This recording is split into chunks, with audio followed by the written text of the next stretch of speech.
The glass shattered against the wall inches from my head. I didn't flinch. That's what surprised me most, my own stillness in the storm of her rage. Michelle's face was contorted, her perfectly applied makeup unable to mask the ugliness beneath. "Say something, you pathetic excuse for a man," she screamed, her voice echoing through our modern open-concept home, the home I had paid for but somehow never felt was mine. I looked at her, really looked at her, maybe for the first time in years. The designer dress that cost more than I made in a week. The diamond tennis bracelet I'd bought her for our anniversary. The cold, calculating eyes that had never once looked at me with genuine love. "I know everything, Michelle," I said quietly, my voice steadier than it had ever been in her presence. Her laughter was sharp, condescending. "You don't know anything, Chris. You never have." She tossed her dark hair over her shoulder and reached for her purse. "I'm going out. Don't wait up." I didn't tell her that I would never wait up for her again. I didn't tell her that the quiet accountant she had married and systematically destroyed had finally done the math, and the numbers didn't add up in her favor. I simply watched her leave, the scent of her expensive perfume lingering in the air like a toxic cloud. And I smiled. "My name is Christopher Bennett. I'm a senior financial analyst at Meridian Partners, a mid-sized accounting firm in Boston. I make good money, great money actually, though you wouldn't know it from the way Michelle talks about my career. Number cruncher," she calls me with that dismissive wave of her hand. "Glorified calculator." I met Michelle at a charity gala 7 years ago. I was there representing our firm, which had donated a substantial sum. She was there because people like Michelle are always at events where they can be seen by the right people. She was stunning that night. Black dress, red lips, eyes that seemed to drink me in when she introduced herself. "Financial analyst?" she'd asked, her interest piqued rather than diminished. "So you're good with money." That should have been my first red flag. But I was lonely, overworked, and she was intoxicating. We were married within 8 months. For a while, I believed I was the luckiest man alive. That feeling didn't last. The shift was gradual. A comment here, a criticism there. The way she'd roll her eyes when I spoke at dinner parties. The not-so-subtle comparisons to her friends' husbands, all apparently more successful, more interesting, more everything than me. "Can you try not to be so beige tonight?" she'd ask before we'd go out. "These are important people." I didn't realize I was beige. I thought I was just me. Analytical, yes, but also thoughtful, loyal. The man who remembered every anniversary, who planned surprise weekends away, who listened to her dreams and tried to make them come true. Somewhere along the way, that man disappeared. Or rather, he was erased, systematically, by Michelle's constant disapproval. I lost friends because Michelle found them boring or beneath us. I stopped calling my parents as often because Michelle would sigh dramatically during our conversations. I worked longer hours because at least at work, I felt competent, valued. And then came the financial control. It started innocently enough. "Let me handle the bills, honey. You're so busy with work. We should combine our accounts. It's simpler. I'm investing in this opportunity with my friend Jen. It's a sure thing. Being an accountant, I should have seen the warning signs. But love, or what I thought was love, makes you blind to the obvious. By the time I started noticing discrepancies, asking questions, Michelle had perfected her arsenal of deflections. "Don't you trust me? God, you're so controlling with money. This is why I can never talk to you about anything important." And I would back down, retreat, apologize for doubting her. The affairs were the last piece of the puzzle to fall into place. I suspected, of course. The late nights, the girls' trips that required new lingerie, the way she'd angle her phone away from me when texting, the strange charges on credit card statements from hotels across town. But suspecting and knowing are different beasts entirely. The final breaking point came at the Johnsons' dinner party 3 months ago. 8 couples, all from Michelle's social circle. I was there because she needed a husband to display, like an accessory that completed her outfit but wasn't quite the right color. I was discussing a new tax strategy with Tom, actually enjoying myself for once, when I overheard Michelle's voice, slightly too loud from the wine she'd been drinking. "Chris? Please. If I wanted someone who actually makes money, I'd have married someone with a real job." The table went quiet. Faces turned to me with that awful mix of pity and second-hand embarrassment. Michelle didn't even have the decency to look ashamed. She just raised an eyebrow, challenging me to respond. I didn't. I smiled politely, excused myself to the bathroom, and stood staring at my reflection for a full 5 minutes. Who was this man? This shell? This doormat? This nothing.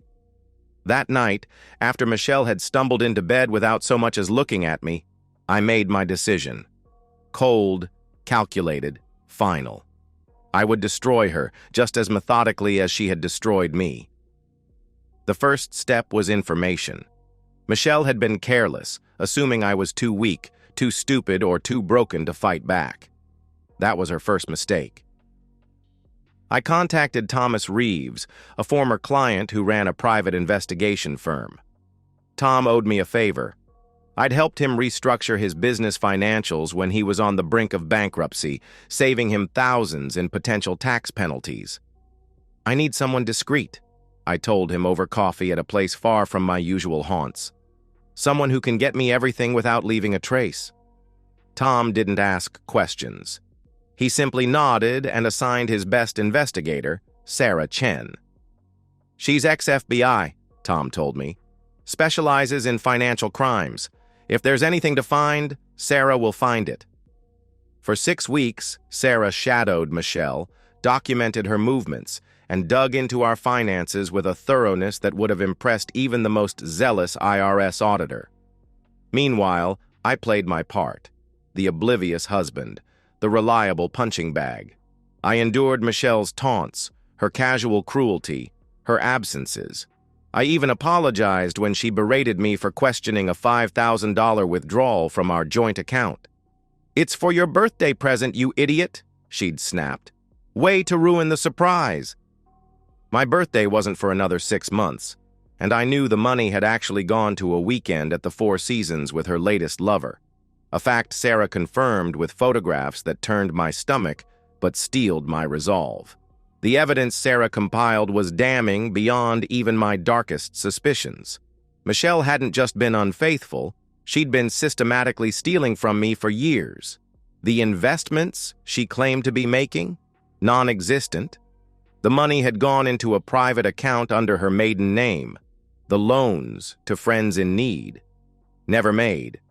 The funds had paid for weekend trips with lovers, designer clothes, and a cascade of luxury items hidden in a storage unit across town. And then there were the affairs. Not 1 or 2 indiscretions born of marital dissatisfaction, but a calculated pattern of infidelity that spanned most of our marriage. Men from her social circle, a personal trainer, even the husband of her supposed best friend. "There's more," Sarah told me during our final meeting, sliding a folder across the table.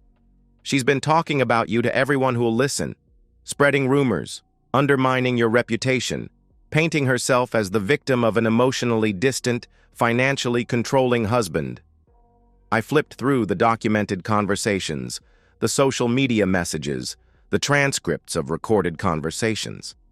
Michelle had been waging a campaign against me for years, ensuring that if I ever did discover her betrayals, no one would believe me. "She's good," Sarah admitted. "One of the most methodical cases I've worked. But she made a critical error." "What's that?" I asked, still processing the extent of Michelle's duplicity. Sarah smiled grimly. "She underestimated her opponent. You're not who she thinks you are, Mr. Bennett." "No, I wasn't. Not anymore." With the evidence secured, I began phase 2, preparation. I met with Diana Zhang, a ruthlessly efficient divorce attorney known for handling high-profile cases with surgical precision. I laid out everything Sarah had discovered, watching Diana's expression shift from professional interest to gleeful anticipation. She searched for the right word. Comprehensive. Most clients come to me with suspicions. You've brought me a case. What are my options? I asked. Diana outlined several approaches, but one stood out as particularly fitting. Given the extent of financial fraud and the deliberate character assassination, we could pursue criminal charges alongside the divorce proceedings, she explained. But there's another way, one that might be more satisfying. Her plan was elegant in its simplicity.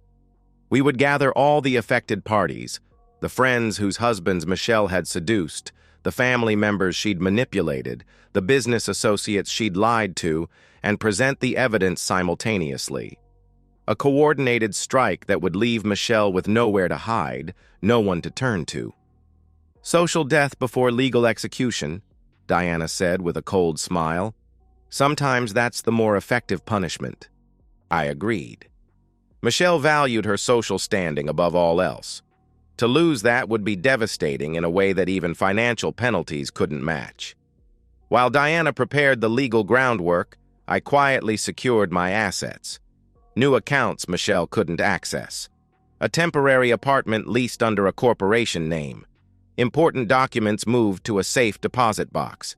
I changed the beneficiaries on my life insurance policies. Updated my will. Documented every valuable item in our home with photographs and appraisals. Throughout it all, I maintained the facade. Went to work. Came home. Absorbed Michelle's casual cruelty with a new sense of detachment, knowing each barb was one of the last she would ever throw my way. You wouldn't understand. You're just too simple to grasp what I need, she told me one night after returning home at 2 a.m., reeking of another man's cologne. I nodded, as if accepting this assessment. You're probably right, I said mildly. She didn't notice the change in me, the stillness that had replaced my usual anxiety in her presence. She was too wrapped up in her own narrative, too confident in her control, to see that the scales had finally fallen from my eyes. That was her second mistake. The execution of my plan required perfect timing. Michelle thrived on being the center of attention, on orchestrating events where she could shine.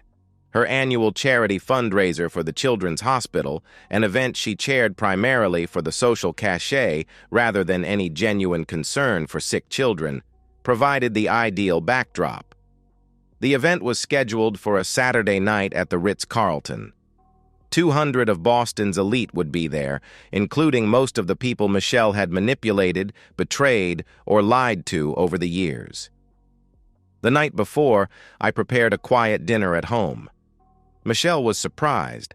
I rarely cooked anymore, having been criticized one too many times for my pedestrian culinary skills, but pleased at the opportunity to hold court at our dining table.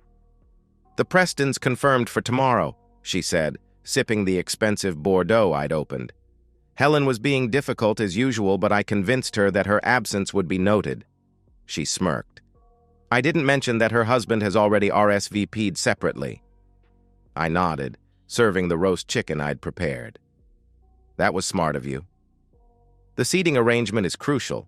I've put the Andersons at table 4, away from the Whitneys.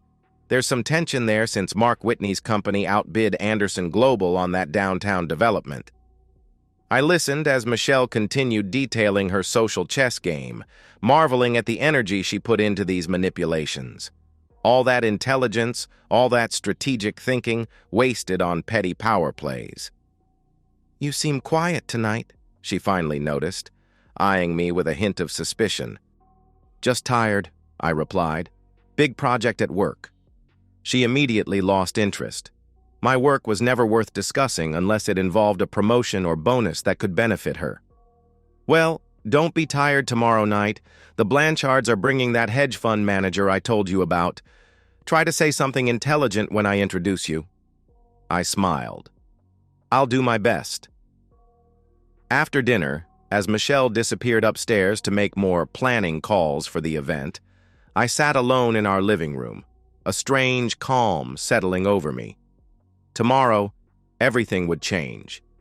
The thought should have terrified me, but instead, I felt only relief. 7 years of my life had been stolen by this woman. Tomorrow, I would begin reclaiming what was left.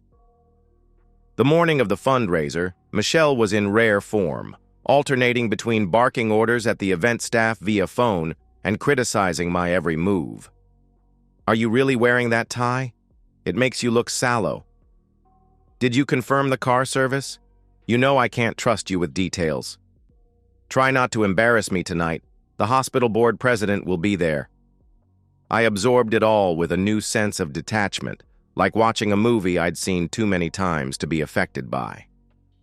At 4 p.m., Michelle left for the hotel to oversee the final preparations, leaving me with strict instructions to arrive by 7 p.m. sharp.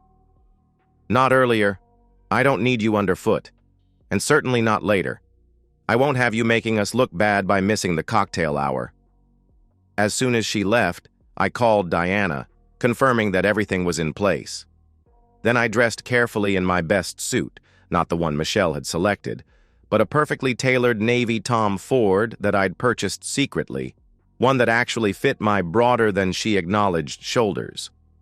I arrived at the Ritz at exactly 7 p.m.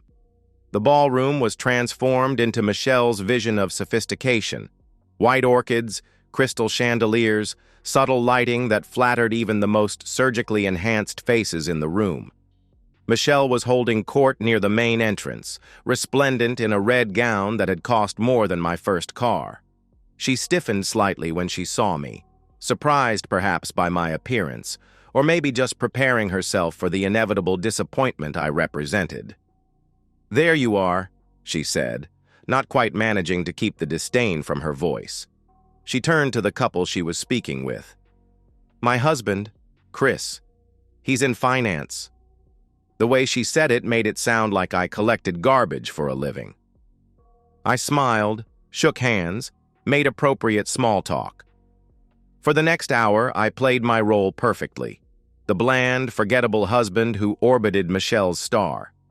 I watched her work the room, moving from group to group, leaving little barbs and manipulations in her wake like a snail's trail of slime. At precisely 8:15 p.m., Diana arrived with her team. Right on schedule, the event photographer, actually one of Sarah's associates, began gathering people for special group photos near the stage. Michelle, always eager to be documented at the center of important people, hurried over, positioning herself prominently among hospital board members and major donors. That's when the screens around the ballroom, installed for a planned presentation about the hospital's achievements, flickered to life. But instead of smiling children and dedicated doctors, they displayed a simple message: the truth about Michelle Bennett, a public service announcement. Michelle's face, frozen in a camera-ready smile, slowly transformed as the screens began cycling through evidence of her deceptions. Text messages to lovers, bank statements showing stolen funds, social media messages where she mocked the very people now standing beside her. A horrified murmur swept through the crowd. Michelle's head whipped around, searching for me, her eyes wide with panic and fury. I stood calmly at the back of the room, meeting her gaze steadily. For the first time in our marriage, I didn't look away. Diana moved smoothly through the crowd, distributing sealed envelopes to specific guests, those most personally affected by Michelle's machinations. Helen Preston opening hers to find photos of her husband in Michelle's embrace. The hospital board president discovering evidence of Michelle's embezzlement from previous charity events. Michelle's own parents receiving documented proof of how she had been manipulating them against me for years. The room erupted into chaos, angry voices, accusations. Michelle, desperately trying to regain control, her voice rising to a shriek above the din. "This is all lies! He's making this up! He's trying to control me!" But no one was listening anymore. Her carefully constructed social web was disintegrating thread by thread, leaving her exposed and alone in the center. I walked toward her, the crowd parting before me like the Red Sea. When I reached her, she was already crumbling, mascara tracking down her perfect cheeks. "You can't do this to me," she hissed, grabbing my arm with claw-like fingers. "I'll destroy you." I gently removed her hand. "You already tried that, Michelle. For 7 years." My voice was soft, meant only for her ears. "But you made a critical error in your calculations." "What's that?" she spat, still defiant even as her world collapsed around her. "You chose an accountant as your victim, and we always make sure the numbers add up in the end." With that, I walked away, leaving her surrounded by the wreckage of her deceptions. As I reached the ballroom doors, I heard Diana's voice, clear and professional, informing Michelle that she would be served with divorce papers in the morning, along with a restraining order preventing her from accessing any of our joint assets or returning to our home. Outside, in the cool night air, I took my first deep breath in years. Behind me, I could hear Michelle's wails of rage and desperation. The sound didn't bring me joy exactly, but something more profound: vindication, justice, freedom. The aftermath unfolded exactly as Diana had predicted. Michelle, socially and financially ruined, attempted to salvage what she could. She called friends who no longer answered, pleaded with family who had seen her true nature at last, threatened legal action she couldn't afford to pursue. The divorce proceedings were swift and decisive, with irrefutable evidence of financial fraud, infidelity, and malicious defamation. The judge had little patience for Michelle's tearful claims of victimhood. She left the courtroom with nothing but the clothes she wore and the crushing weight of her exposed lies. I kept the house but sold it immediately. Too many ghosts lingered in those perfectly designed rooms. I took a sabbatical from work, traveling to places Michelle had always dismissed as boring or common. I hiked the Appalachian Trail, volunteered at a literacy program in Appalachia, reconnected with the friends and family I had pushed away during my marriage. Slowly, I reclaimed pieces of myself that had been buried beneath Michelle's constant criticism. I remembered that I loved jazz before Michelle had deemed it pretentious, that I enjoyed cooking before Michelle had mocked my efforts, that I had opinions and preferences and worth, independent of her assessment. 6 months after the charity event that ended my marriage, I received a text from Helen Preston, whose husband had been one of Michelle's more frequent companions. "Thought you might want to know.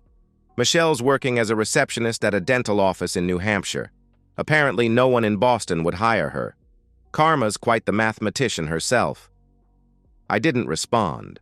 Michelle no longer occupied any space in my thoughts or heart. Her downfall brought me no pleasure beyond the initial satisfaction of justice served.